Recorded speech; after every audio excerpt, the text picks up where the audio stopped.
Hello, my name is Burke Hedges, author of the best-selling book, The Parable of the Pipeline. I open my book with a story about Pablo and Bruno, who take two very different paths in their quest for financial independence. What you're about to see is the delightful animated story of their adventure.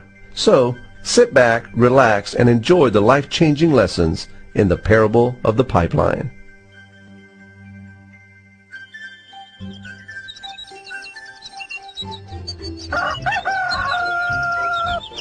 Far away, in a small village, near a beautiful valley, lived two friends, Pablo and Bruno. They were both young and dreamed of a better life for themselves. They'd often discuss their dreams about how they would become the most successful men in the village. They weren't afraid of hard work, and they searched for opportunities to help realize their goals and achieve their dreams. One day, an opportunity presented itself.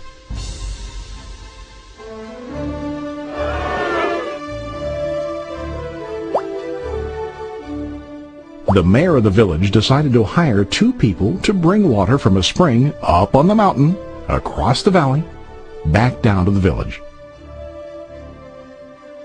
They were to be paid based on the amount of water delivered to the village.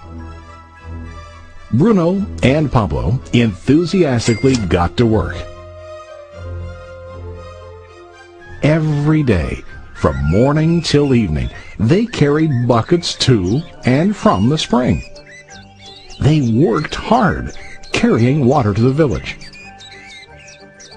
In the evening, they'd return home with their day's wages.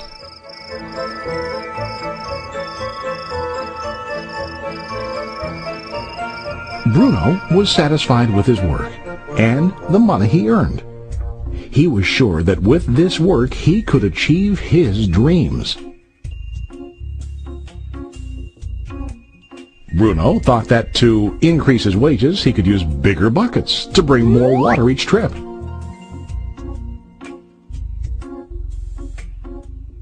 He believed with a larger income he would soon be able to buy a cow and the house that he dreamed about.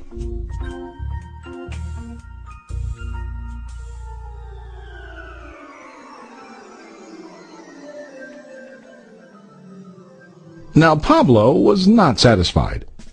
At the end of the day, his back and hands ached, and he was exhausted. He was looking for an easier way to earn more. One day an idea occurred to Pablo. He imagined building a pipeline to deliver the water from the mountain spring to the village. With this pipeline, he could get more water to the village without carrying buckets back and forth from the spring to the village. Soon, he got very excited about his idea and began to plan. Pablo, of course, shared his idea with his friend Bruno and asked him to join with him to work on and help build the pipeline. Bruno thought the idea was crazy. All Bruno could think about was what his money could buy today and how to get it quicker. He felt that building a pipeline would slow him down and delay him in achieving his goals. Instead, Bruno got bigger buckets and went more often back and forth, fetching water. He was sure that with this method, he could make more money. Pablo decided to build the pipeline on his own. He understood that it would not be easy to build, and it would take time to complete the pipeline. Pablo knew that it could take several years to finish, but he set his mind on his goal. Every day he worked and carried water like before. But on weekends and during his spare time, he worked hard to dig in the rocky soil and build his pipeline. In the first month, there was little to show for his work.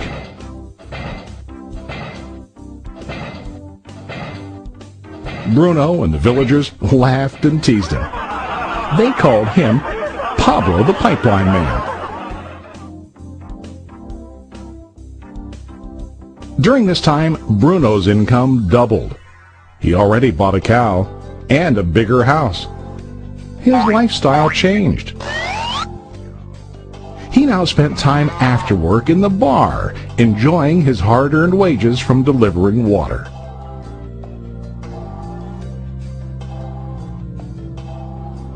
What Bruno didn't realize was that his body was starting to stoop from carrying the heavy buckets every day.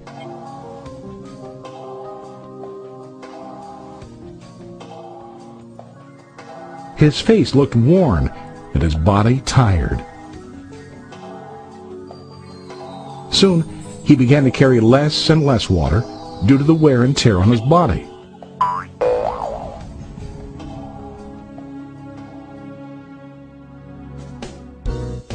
Month after month, Pablo worked. Soon a year passed, and then a second year. Finally, Pablo finished his pipeline. He now used his pipeline to deliver water to the village instead of carrying buckets. Pablo was now earning more money than ever before. The water continued flowing to the village, while Pablo wasn't working. While he slept and ate, the water flowed. Pablo was happy and proud of his insight, persistence, and hard work. Now his income flowed as long as the water flowed through his pipeline.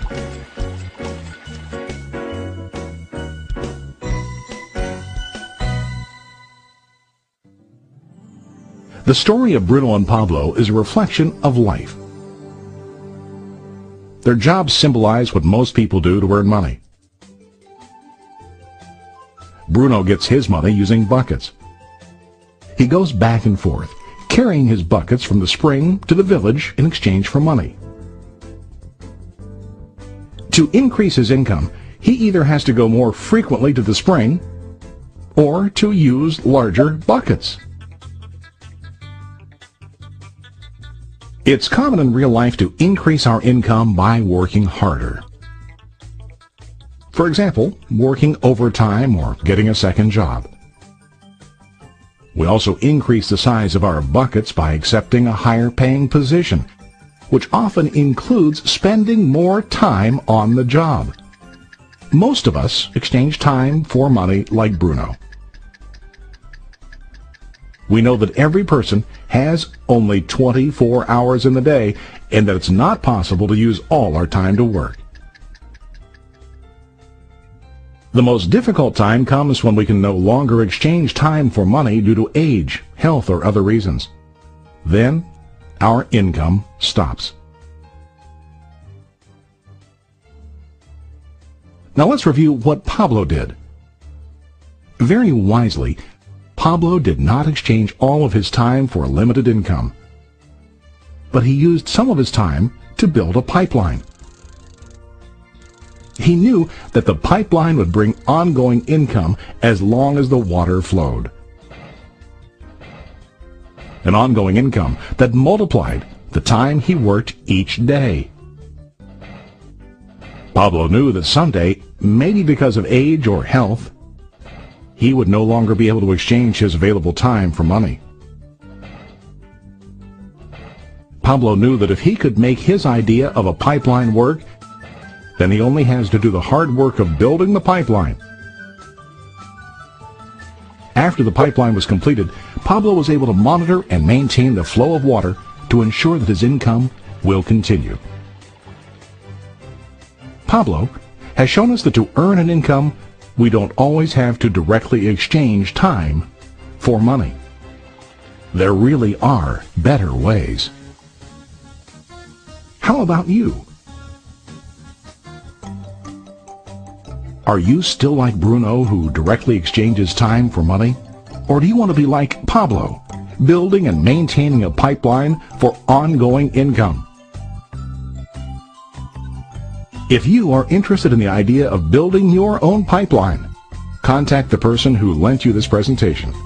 You can start building your pipeline today.